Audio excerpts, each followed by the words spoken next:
Do the Toronto Raptors inspire confidence heading into this season? That's the million-dollar question, Raptors Nation. After watching this team navigate through training camp in Calgary and Vancouver, after seeing Brandon Ingram suit up in red and black for the very first time, after watching rookie Colin Murray-Boyles absolutely bully seasoned NBA players in practice, or do we believe? Can this roster actually make noise in the East? Or are we setting ourselves up for heartbreak? Here's what I'll tell you right now. What I saw at training camp was shocking, some of it thrilling, some of it concerning.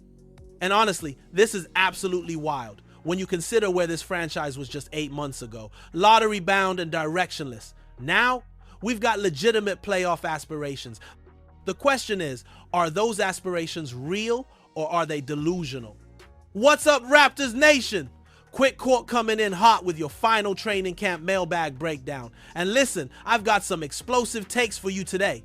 I just got back from watching our guys work in Calgary and Vancouver, and the questions have been flooding in from all of you, the most passionate, most knowledgeable fan base in the entire league, period. How are you feeling about this roster right now? Are you hyped? Are you skeptical? Are you somewhere in between?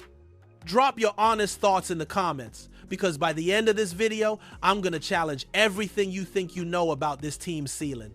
Stick around until the end, because I'm going to reveal which player absolutely stunned me at camp, and trust me, it's going to change how you view this roster heading into opening night. Before we dive in, if you're not subscribed yet, smash that subscribe button and ring that notification bell. We're about to embark on what could be the most pivotal season in Raptors history since 2019, and you don't want to miss a single moment of coverage. First question from the mailbag: what's the actual 10-man rotation looking like after training camp? Here's what we learned. Your starting 5 is locked. Emmanuel quickly running point, RJ Barrett on the wing, Brandon Ingram at the 3, Scotty Barnes controlling the game, and Jakob Poeltl anchoring the paint. That's your foundation. That's your identity.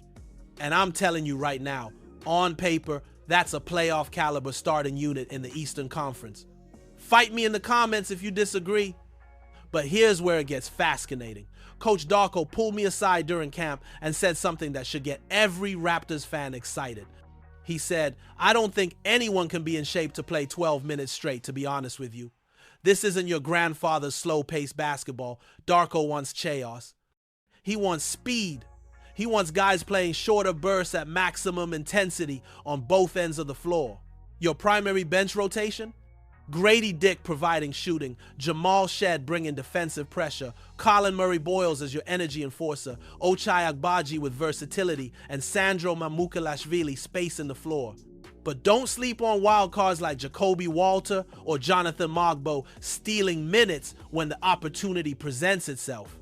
Now here's my question to you, and I want you to be brutally honest. When you compare that depth to Boston's bench, to Milwaukee's bench, to even Cleveland's bench, does that inspire confidence? Because the Raptors are betting everything on young legs, high motors, and untapped potential. Is that a championship formula or a recipe for disaster?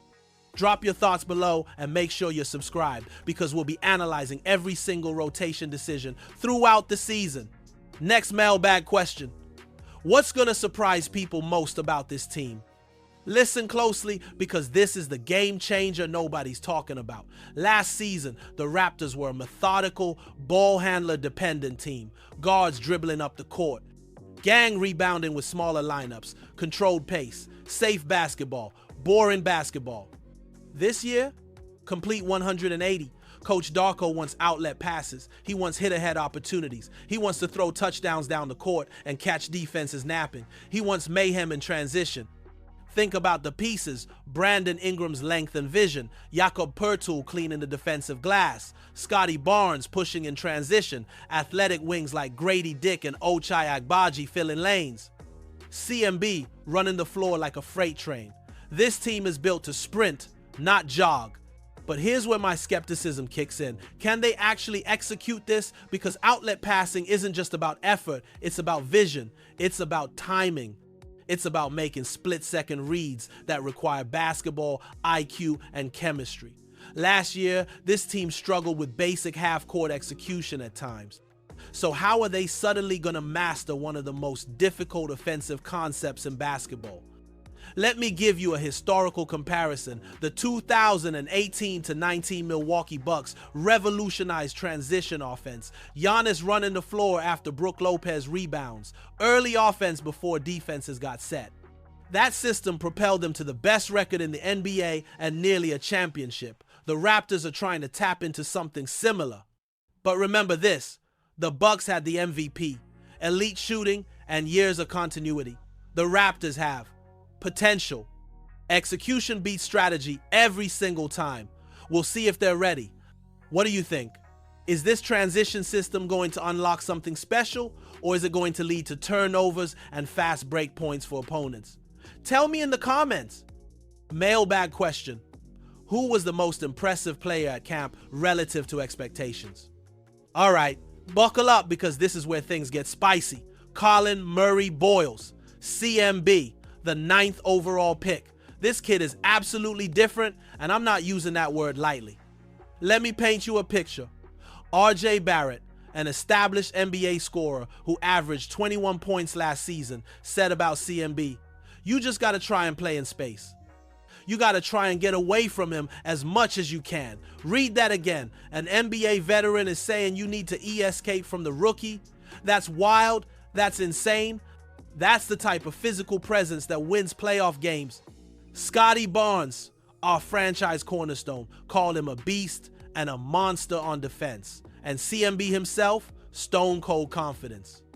He told reporters, they can't do nothing about it. They're gonna get better and learn from it. That's championship DNA. That's DAWG mentality. That's the difference between being good and being great. Here's what shocked me most. At Summer League, we saw CMB dominate forwards but get neutralized by bigger centers. That was the red flag, the concern, the tweener label. But at training camp, he was going HEADTO, HEAD with Scotty Barnes physically. He was disrupting Brandon Ingram, a former All-Star. His lateral quickness, his hands, his anticipation on defense, it's elite for a rookie. Legitimately elite.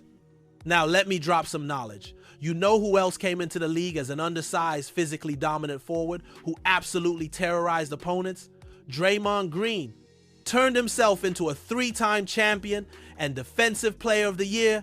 PJ Tucker became one of the most respected role players of the last decade. Kenneth Farid made an all-star team by outworking everybody. These guys made careers out of being too small but too tough to stop. CMB has that same motor, that same nastiness, that same refuse to lose competitive fire that cannot be taught. Is he going to be an all-star?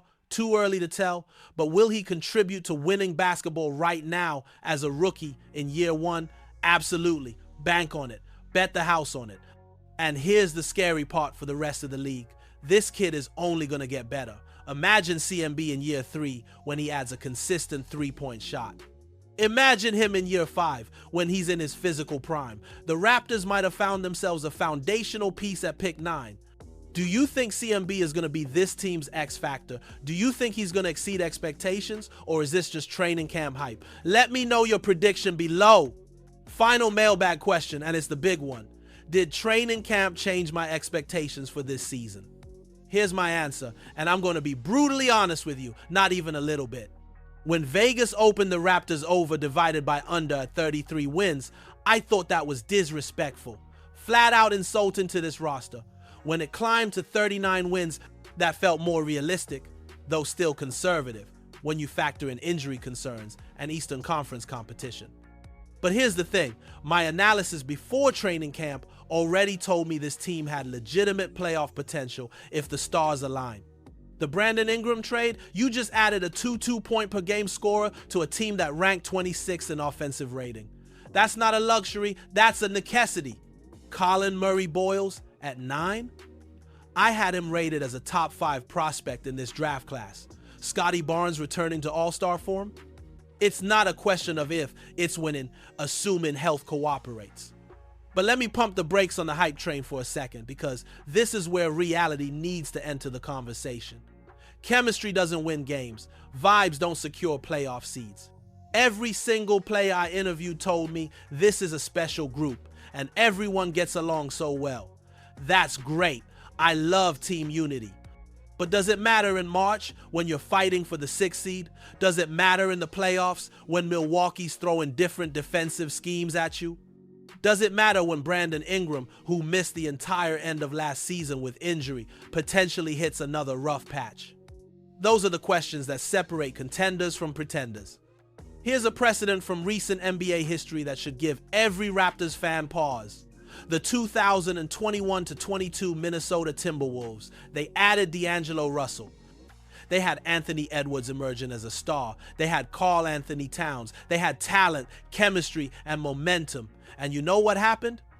They barely squeaked into the playoffs as a 7th seed and got demolished in the first round. Why? Because talent and good vibes don't equal discipline, execution, and killer instinct. Can the Raptors make the playoffs? Yes, I believe they can. Can they win a playoff series? That's where my confidence starts to crack. The skill is there. The potential is there. The camaraderie is there. But do they have DOG in them? Do they have closers who can take over games in the fourth quarter when defenses lock in? Do they have the experience to navigate the chaos of playoff basketball? I need to see it before I believe it. Show me. Don't tell me. What about you? Are you all in on the playoff hype? Or are you taking a wait-and-see approach? Drop your win total prediction in the comments right now. So let's bring this home, Raptors Nation. The question we started with, do the Raptors inspire confidence? Here's my final verdict. This roster has more talent than the national media gives them credit for. Brandon Ingram is a legitimate bucket getter. Scotty Barnes is a future superstar. Book it. RJ Barrett and Emmanuel Quickley are entering their absolute prime years. Jakob Poeltl is a top 10 center in this league. And Colin Murray-Boyles, that kid is going to force the entire NBA to respect his name. But, and this is a massive but, the Eastern Conference is a bloodbath. Boston just won the championship and got better. New York added Mikal Bridges and is all in. Milwaukee still has Giannis doing Giannis things. Philly has Embiid and Maxey. Miami has playoff Jimmy lurking.